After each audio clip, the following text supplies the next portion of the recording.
The counties of Baringo, West Pokot, Samburu, Elgeyo Marakwet and Turkana could produce the next generation of stars for Kenya in a sport that has hardly gained any traction in the country. Archery is relatively unknown, but the common denominator in these counties is the use of bows and arrows by boys as young as 5 years old. Arrows for Peace is an initiative that hopes to convert the sharp-shooting warriors into professional athletes in archery. Our very own Michael Kinyi has the story. Baringo County in the heart of the Rift Valley. It is a semi-arid region with pastoralism as the main economic activity. Even in rainy seasons, the land is not suitable for agriculture. Cases of cattle rustling have been on the rise, resulting in a number of deaths, forcing the government to impose a dawn-to-dusk curfew in parts of Baringo, Elgeyo Marakwet and West Pokot counties. We head to Tiati, one of the areas listed in the curfew. The roads are deserted, centers closed with hardly any shops and businesses operating. The few residents in these centers do not want to talk about the security situation here. In the heart of Tiati, we meet a group of herders, this being their main activity of the day. They take care of their cattle in groups for obvious reasons. All of them are armed with bows and arrows, given that this is a bandit-prone area. Unajua hiyo vile sisi tunachunga, hiyo ndio mapato. Hiyo ndio benki yetu kuu. That's why tunatilia manane. Cattle raiding or small-scale cattle theft is an old tradition among the pastoral communities and was a way of balancing wealth. It is now a danger to these communities as it has now been commercialized.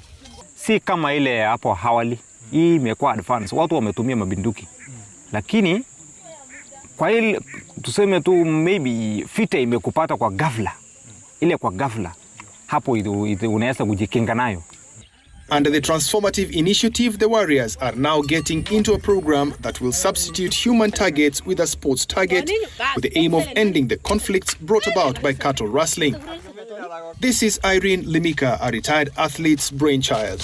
Limika, who took part in the marathon race at the World Championships in Athletics in 2009 in Berlin, Germany, was fascinated by the sport and decided that she should use the sport to save many lives that would otherwise be lost in the attacks. And that's how Arrows for Peace was born. That it's something that came in me like, wow, people are using bows and arrows to do the cat rustling. They can use it, the same sport, to bring medals back home. We have a lot of talent. It's only untapped. Bows and arrows is our traditional activity. People use bows and arrows for their security and also for food. It is something they know. They know that they have to use arrows some other time to aim something. The Tugen, the Pokot, the El Chamos and the James Warriors are some of the sharpshooters that we have from an early age. They've been using bows and arrows since they were young, and now the Arrows for Peace program hopes to use them as the future athletes to win medals for Team Kenya. So with the targets set, just like in archery, the youth come out in numbers to try out the new sport. They have the natural talent and interest in shooting, having used their traditional bows and arrows for a long time. It should be easy to integrate the sport in the community. It is easy because it is in them, inborn. It's something that's in their blood. You saw it, they like it. But where the difficulty is the technique. They want to use their own style. But you see, the professional archery has the different technique, how you stand, how you pull, how you draw. They try out with their traditional bows and arrows just to be comfortable with the targets. Then they switch to the modern equipment where they are shown the techniques and posture required in the sport. Nimeona yenye iko rahisi zaidi ni yenye umetuletea juu kicapture tu vile inaendelea, bora tu tie masharti vile inaenda. Mimi naona ndio itakuwa rahisi. Hii tofauti ile ni nyepesi. Unajua mkono wetu imezoea hii ya nguvu hii. Niko na ruhusa ya kugauge ingiane na mwili wangu. Lakini ile yake ni nyepesi zaidi. With a couple of hours of practice and training, they soon get the concept and hitting the target with ease. The only challenge now is that there are no competitions and the training sessions are few because of lack of trainers. Kujifunza kitu tunaona ni rahisi. sio ngumu vile, lakini tukijipea mazoezi takuwa tumejaribu hata mali tumefikia mpaka sasa hii, at least mwili tunaona tunaendelea kukua tu, yani tunaendelea kuchangamka sana. Cattle rustling is slowly fading away in this area thanks to the new interest in the sport. The youth say they are now more concerned with developing their skills in archery with the prospect of getting a chance to compete for Kenya at the international level. Yes.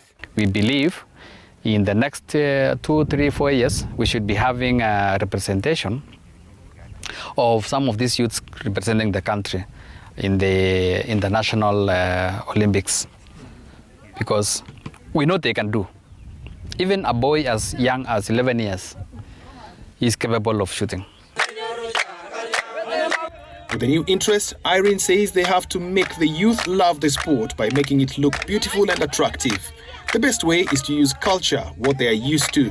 There is no exposure yet in terms of competitions, and this is a concern because they are still not willing to leave their comfort zone because of the security situation. And when we told them that we are going to Mount Elgon, they were shocked, like, I don't want to leave my community because why? Lack of exposure. The plan is to create a small reward to attract more warriors and have more competitions among the youth from all the communities. This, they hope, will develop peace in the communities and put an end to cattle rustling.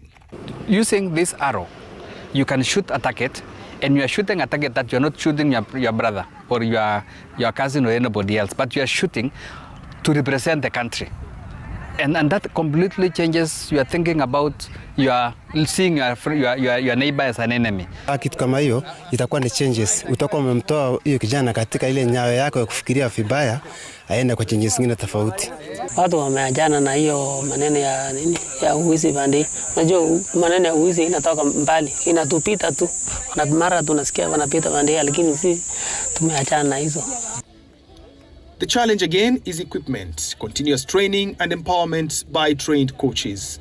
The program has been introduced in schools, with the Lake Baringo Mixed Secondary School being the first pilot school in the country.